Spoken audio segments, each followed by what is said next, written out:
Kini day nga lakaw, dili ako'y magakwarta, kung dili ako'y makwartahan. Unsaon man nga nangayo mag-maintenance ning atong mga gamit, nga importante po kayo sa atong kalihukan. Mao nang ako na dayong giaksyonan, wala na ko naglangan-langan kay burag malangan man ta kung dili nato ni ipayo ning mga gamit nga importante kayo sa ato ah. So karon mga idol, mao na ni siya nga mopadayon na ta sa atong lakaw. Sa dili pa ta mo lakaw ato na nakasitihan ng kadina kay importante man na nga safety kita nya hapsay atong pagbiyahe.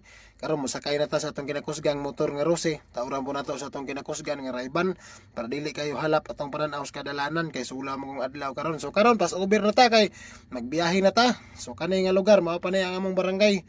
Barangay Panuraon. So amo to ni hapit sa kustindahan para magtubil. Kay lisod po kayo basing mahubsan ta. Paghuman padayon na dayon ta.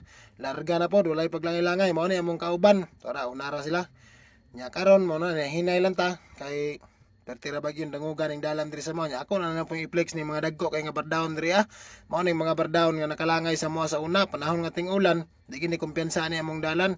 Napay dalan diri nga perting lisura kay wala pa man ni simento ambot lang kung anong gilangay-langay po ni nila. So kare padayon ta diri ah hinay lang kita kay perti gining lisura ning dalanan diri mga idol. Daghan na kayo ang nangatumba diri ah basta dili gid magamping. Amping lang kita. Man abot na butag simento ning guho sa kanan hapit jud. Sige lang hinay lang ta mao ning mainit.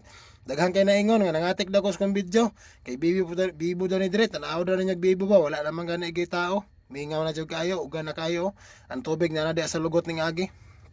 So samtang nagbiyahe ta mao na dayon mong gagi ano perting pangpanga mo tong dalan yan abot na mi dire sa kamong gituan. Siyempre mangaon sa gitna kay ang kaon nang importante usa ta mulihok sa ubang kalihukan mangaon sa gitadaan kay aron masudlan ang tiyan isud na kayo basin mapasmuhan unya ta. Ako na po ning i-flex ning mga naong sa mga kauban nga gipanggutom dagko na kay hungit o aran nya human mo na dahil ni atong transaksyon paayo rin ta ni ato ang unit importante mangud kay ning motor di mo pwede nga dili nato ipaayo kay kung natay lakaw motor magid atong madali-dali.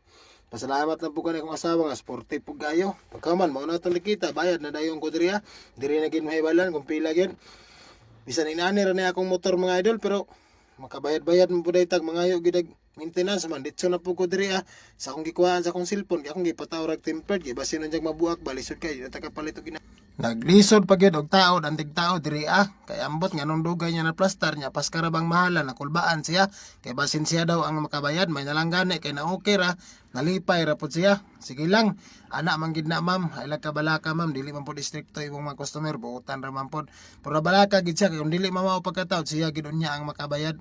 So mao to nga gipalitan na lang po nako aning cover kay basin nga matagak di na po'y protection.